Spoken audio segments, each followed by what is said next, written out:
નમસ્કાર વિદ્યાર્થી મિત્રો, એસવાય બીએ મુખ્ય ગુજરાતીમાં આપણે પેપર નંબર 7 ભણીએ છીએ અને પેપર નંબર 7 અંતર્ગત આપણે મધ્યકાલીન ગુજરાતી સાહિત્યનો ઇતિહાસ ભણવાનો છે. હવે આપણે 5મા યુનિટમાં જે મધ્યકાલીન સાહિત્યની મહત્ત્વની કૃતિઓ છે એના વિશે વાત કરવાની છે, જેમાં એક પછી એક કૃતિઓ વિશે આપણે વાત કરીશું. ગયા વિડીયોમાં આપણે પ્રથમ કૃતિ જે છે રાસ સ્વરૂપની ભરતેશ્વર બાહુબલી રાસ વિશે વાત કરી હતી અને આજના વિડીયોમાં આપણે ફાગુ સ્વરૂપની જે પ્રશિષ્ટ કૃતિ મનાય છે અને જે સૌથી પ્રાચીન કૃતિ છે એવી વસંત વિલાસ વિશે વાત કરવાની છે. અને આ કૃતિ જે છે એના કર્તા અજ્ઞાત છે, એટલે એના કર્તા વિશેની માહિતી આપણે ઇતિહાસમાંથી પ્રાપ્ત થતી નથી, એટલા માટે એને અજ્ઞાત કવિનું સર્જન માનવામાં આવે છે. હવે વસંત વિલાસ કૃતિ જે છે એનું સ્વરૂપ ફાગુનું છે અને આપણે ફાગુ સ્વરૂપ વિશે ભણી ગયા છીએ. તો તમને બધાને ખબર હશે કે ફાગુ સ્વરૂપના કેન્દ્રમાં વસંત ઋતુનું વર્ણન છે અને વસંત ઋતુને કેન્દ્રમાં રાખી અને નાયક નાયિકાની અથવા તો નર નારીની જે વસંત ક્રીડાઓ છે, વસંતના જે ઉત્સવો છે એનું આલેખન અને એનું ગાન જે છે એ ફાગુ સ્વરૂપમાં કરવામાં આવે છે. એટલે આમ જુઓ તો આ કૃતિ જે છે એ કોઈ જૈન કવિની નથી, પરંતુ જૈનેતર કવિ ની આ કૃતિ માનવામાં આવે છે, કારણ કે એના કેટલાક આંતરિક પુરાવાઓ પરથી એને જૈનેતર ફાગુ સ્વરૂપની કૃતિ માનવામાં આવે છે. હવે આપણે અહીં પહેલાં વસંત વિલાસ કૃતિ જે છે એના વિષય વસ્તુની વાત કરીશું અને પછી ફાગુ સ્વરૂપની દ્રષ્ટિએ એની કેટલીક જે મહત્ત્વની લાક્ષણિકતાઓ છે એના વિશે આપણે વાત કરીશું. વસંત વિલાસને ફાગુ સ્વરૂપની કૃતિમાં સૌથી પ્રાચીન રચના માનવામાં આવે છે અને એને કારણે એનું ભાષા સ્વરૂપ અને અન્ય દ્રષ્ટિએ પણ એનું ખૂબ મહત્ત્વ છે. તો કાવ્ય તત્વમાં પણ કદાચ સર્વ પ્રાચીન ગુજરાતી રચનાઓમાં આ કૃતિ જે છે એને અગ્ર સ્થાન મળે એ પ્રકારના એ કાવ્ય ગુણો ધરાવે છે. બીજું એ કે એ સમયના કેટલાક જે વિદ્વાનો છે એને આ ફાગુ કાવ્યની ખૂબ પ્રશંસા કરી છે અને એમાંના એક છે કેશવ હર્ષ ધ્રુવ. એને જ્યારે પ્રથમ આ કૃતિ પ્રાપ્ત થઈ ત્યારે એના હૃદયના ઉદ્ગારો જે છે આ કૃતિ વિશે ખૂબ આનંદ આપનારા નીવડ્યા છે અને જેને કહીએ ને કે મધ્યકાલીન સાહિત્યને જેને જીવન રસનું સુકવણું એ રીતે અથવા તો નીરજ સાહિત્યને ઘણી એ પ્રકારની એના વિશે વાત થઈ છે. ત્યારે આ પ્રકારનું કાવ્ય જે છે એમાં એક આશ્વાસનનું સ્થાન બની રહે છે, અથવા તો આ પ્રકારના એ સમયમાં અનેક કાવ્યો રચાયા છે એ પ્રકારનો એક આશા પણ જગાવે છે. તો અહીં કેશવ હર્ષ ધ્રુવ નો એક આપણે અવતરણ નોંધીએ તો વસંત વિલાસ એ ચમક ચમક થતી ચાંદણીના જેવું કાવ્ય છે. કવિની બાની જે છે અત્યંત મધુર અને ભાવભરી છે. ઉજ્જવળ શબ્દાલંકાર અને અર્થાલંકાર તેના માધુર્યનું અને રસનું પોષણ કરે છે. શૈલી પણ સંસ્કારી છે. આ સુંદર કાવ્યમાં નવ યૌવન સ્ત્રી પુરુષ આલંબન છે તેમની સ્થાયી રતિ ઋતુરાજના ઉદ્દીપનથી ભભૂકી ઉઠે છે. ફાલ્ગુન માસનો વિહાર એમાં વર્ણવાય છે, તેથી પ્રાચીન ગુજરાતીમાં એ ફાગુ એવા નામે ઓળખાય છે.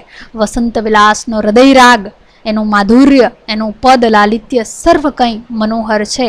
વસંત વિલાસમાં કડીએ કડીએ જીવન ઉલ્લાસ જે છે એ ઉભરાઈને આવે છે. એટલે જો કેશવ હર્ષ ધ્રુવે આ કાવ્યની ખૂબ પ્રશસ્તિ કરી છે અને જીવનનો ઉલ્લાસ જે છે એમાં ભરી ભરીને ગાવામાં આવ્યો છે. એટલે અહીં કેન્દ્રમાં વસંત ઋતુ અને વસંત ઋતુના ઉદ્દીપનને કારણે નર નારીના હૃદયમાં જે શૃંગારનો ભાવ જન્મે છે, એમ અહીં વસંત ઋતુને કેન્દ્રમાં રાખીને નર નારીઓના શૃંગારનું, એની જે કામ ક્રીડાઓ છે એના વસંત વિહારનું આલેખન આ કાવ્યમાં કરવામાં આવ્યું છે. એટલે વસંત વિલાસ જે છે એ 84 કડી માં વિભાજિત છે. એટલે એની કુલ જે કડીઓની સંખ્યા છે એ 84 છે અને એક ખેડવાળા સુંવાળા કપડા ઉપર 84 તક્તિઓમાં પ્રત્યેકમાં આરંભે એક દુહો આપીને તે પછી એની સાથે અનુબંધવાળો એક સંસ્કૃત કે પ્રાકૃત શ્લોક ઉતારીને તેની નીચે પ્રસંગને લગતું પ્રાચીન ગુજરાતી કે અપભ્રંશ શૈલીનું ચિત્ર આલેખાયેલું છે. એટલે એની જે જૂની હસ્તપ્રત પ્રાપ્ત થાય છે એ એમાં ચિત્ર પણ કરવામાં આવેલું છે અને એ અપભ્રંશ અને સંસ્કૃત શૈલીનું ચિત્ર છે. આ સુંદર ચિત્રોને કારણે પણ આ કાવ્યને દુનિયાભરમાં અથવા તો જગતભરમાં ખ્યાતિ પ્રાપ્ત થઈ છે. એટલે આમ જુઓ તો વસંત વિલાસ એ એક સુંદરતાની કાવ્ય ગુણોની દ્રષ્ટિએ જ્યારે એને સુંદરતાની વાત કરીએ ત્યારે એ સુંદરતાની ગંગોત્રી કહેવાય છે. અને સંસ્કૃત સુભાષિત સાહિત્ય જેમાંથી કવિએ ભરપૂર આકૃતિમાં ઉતારા આપ્યા છે. એટલે કહી શકાય કે આ કૃતિનો જે કર્તા છે એને ખૂબ જ સંસ્કૃત સાહિત્યનું અધ્યયન કર્યું હશે, એમાં એની નિપુણતા હશે અને પછી એવા કોઈ સંસ્કૃત નિપુણ કવિ પાસેથી આપણને આકૃતિ પ્રાપ્ત થઈ છે. એટલે અહીં આપણે એ કૃતિની વાત કરીશું. વસંત વિલાસનો પ્રધાન રસ જે છે એ શૃંગાર છે અને આરંભમાં વસંતના ઉદ્દીપક ઉપસંસ્કરનું વર્ણન કરતા સંભોગ શૃંગારનું એમાં અછડતું એટલે આછું એમાં આલેખન કરી કવિ વિરહિણી જે નાયિકા છે એની મનોવ્યથાનું એમાં વર્ણન કરવામાં આવે છે. એટલે અહીં બંને શૃંગાર આલેખવામાં આવ્યા છે, એક વિપ્રલંભ શૃંગાર અને એના પછી સંભોગ શૃંગાર. એટલે અહીં નાયિકાની મનોવ્યથા જે છે એ વિપ્રલંભ શૃંગારમાં આલેખાય છે. કાવ્યના અંતે વિયોગીની નારીને પ્રિયતમનું મિલન થતાં કાવ્ય પાછું સંભોગ શૃંગારની છોડોથી છલકાઈ રહે છે. કાવ્યમાં રસની નિષ્પત્તિમાં ઉદ્દીપન વિભાવના જે છે એ નિરૂપવામાં એના કવિએ જે છે વિશેષ ભાર આપ્યો છે અને એથી કાવ્ય રસમાં એક વિશિષ્ટ આસ્વાદનો અનુભવ થાય છે. એમાં શૃંગારની મધુરતા છે, ગૌરવ છે, લાલિત્ય છે, છતાં એવું કહેવાય છે કે અમૃ શતક નામનું જે સંસ્કૃત કાવ્ય છે એના જેવી ઉત્કૃષ્ટ માદકતા નથી. પરંતુ ગુજરાતીમાં આપણને મધ્યકાળમાં આ પ્રકારની કૃતિ પ્રાપ્ત થવી એક આશા જગાવે એ પ્રકારની આ કૃતિ છે. વસંત વર્ણની શોભા કવિએ પ્રધાનપણે આ કૃતિમાં ગાય છે એ ખરું, પણ એમાં કવિનો સંદેશ જે છે એ વસંત વર્ણને રસરાજ શૃંગારની પાશ્ચાત્ય ભૂમિ બનાવવાનો વિશેષ છે. એટલે વસંત ઋતુનું વર્ણન જે છે અહીં પૃષ્ઠભૂમિ તરીકે અહીં કરવામાં આવ્યું છે. એનો મુખ્ય ઉદ્દેશ્ય જે છે એ નર નારીની જે મનો દશા છે અથવા તો હૃદય ભાવ જે છે એ આલેખવાનો છે. કેટલીક પંક્તિઓ આપણે વસંત વિલાસની જોઈએ. વસંતી લયવું અવતાર અલી મકરંદિહી મુહરિયા કુહરિયા સવી સહકાર વસંત તણા ગુણ ગહગહ્યા મહમહ્યા સવી સહકાર. જુઓ એટલે અહીં કૃતિ જે છે એ પ્રાચીન આપણી ગુજરાતી જે છે એમાં આપણે હજી શરૂઆતની ગુજરાતી જોવા મળે છે અને તમે એમાં કૃતિના કોઈ પણ ઉદાહરણો લઈ શકો. ત્યારબાદ જે નાયિકા છે, જે સુંદરીઓ છે, એના અંગોનું જે સૌંદર્ય છે એ પણ અહીં આલેખવામાં આવ્યું છે. એકાદ ઉદાહરણ આપણે જોઈએ તો કાન કી ઝલકઈ વીજ નવું બીજ નવું ચંદ કી ભાલી ગલ્લ હસઈ સકલંક મયંક બિંબુ વિશાલ. એટલે અહીં પણ નાયિકાના સૌંદર્યનું એને સૌંદર્યની સરખામણી ચંદ્ર સાથે કરવામાં આવી છે, વીજળી સાથેના કાનના કુંડળની સરખામણી કરવામાં આવી છે. એટલે આમ આકૃતિમાં વસંત ઋતુના આલેખન બાદ નાયિકાના જે અંગ સૌંદર્યનું વર્ણન પણ અહીં કરવામાં આવ્યું છે. છેલ્લી 12 કડીઓમાં ભ્રમરની અન્યોક્તિ રૂપે કામી પ્રિયતમને નાયિકા ઉપાલંબ આપે છે અને એમાં ભાગવતના ભ્રમર ગીતની પ્રેરણા કદાચ કારણભૂત હોઈ શકે. એટલે આ શૃંગારી કાવ્યના કરતા વિશે કેશવ હર્ષ ધ્રુવ એવું કહે છે કે એના કરતાં જે છે એ કોઈ બ્રાહ્મણ હોવાની સંભાવના છે અને એના આંતરિક પ્રમાણો જે છે એ કૃતિ એમાંથી સ્વયં પ્રાપ્ત થાય છે. કારણ એમાં જે સંસ્કૃત સુભાષિતો આવે છે એના કારણે એવું કહી શકાય કે સંસ્કૃતના કોઈ વિશેષ વિદ્વાન ની રચના હોવાની પૂરેપૂરી સંભાવના છે. હવે આપણે કેટલાક એના જે કાવ્ય ગુણો છે એની વાત કરવાની છે.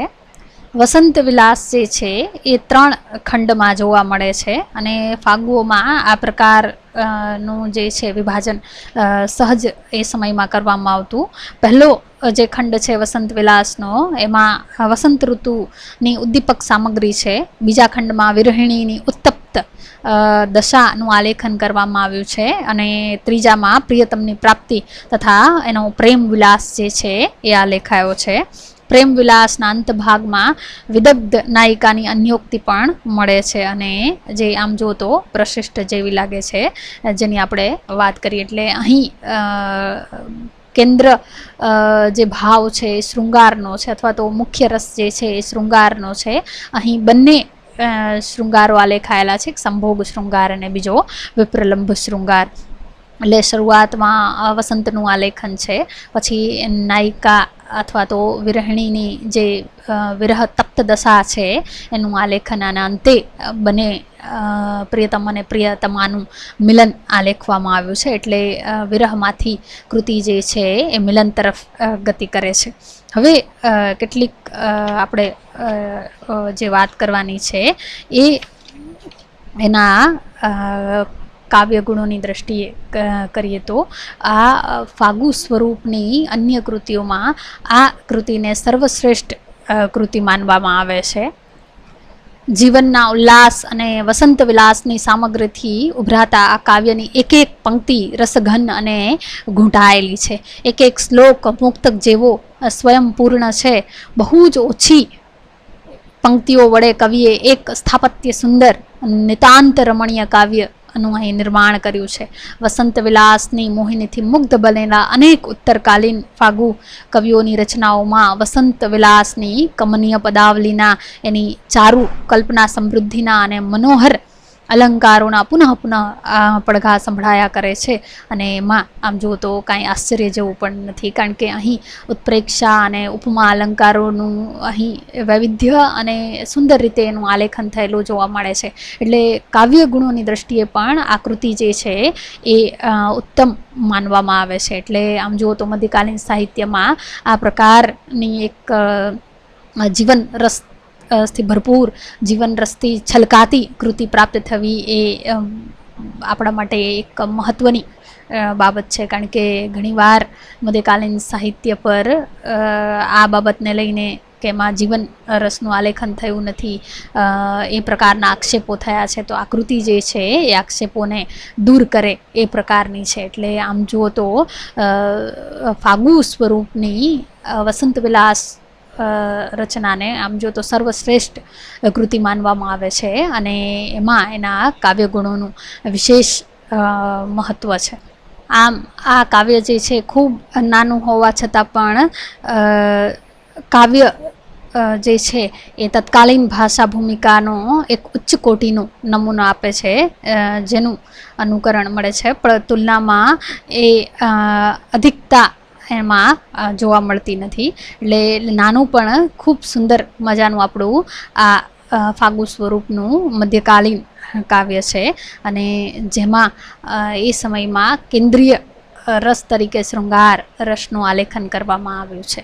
અહીં આપણે વસંત વિલાસની વાત કરી અને એની કેટલીક મહત્ત્વની જે લાક્ષણિકતાઓ છે કાવ્ય ગુણોની દ્રષ્ટિએ એની વાત કરી. જો આમ આકૃતિ જે છે એ ખૂબ જ નાની છે, એમાં વિષય વસ્તુ જે છે એ પણ ખૂબ જ નાનું છે. શરૂઆત આરંભ એના 3 ખંડો છે એની પણ આપણે વાત કરી અને પહેલા ખંડમાં વસંત ઋતુનું વર્ણન છે, પછીના ખંડમાં વસંત ઋતુના પ્રભાવ દ્વારા નાયિકાના હૃદયમાં જે વિરહની જે આગ જન્મે છે એની વિરહ તપ્ત દશાનું આલેખન કરવામાં આવ્યું છે.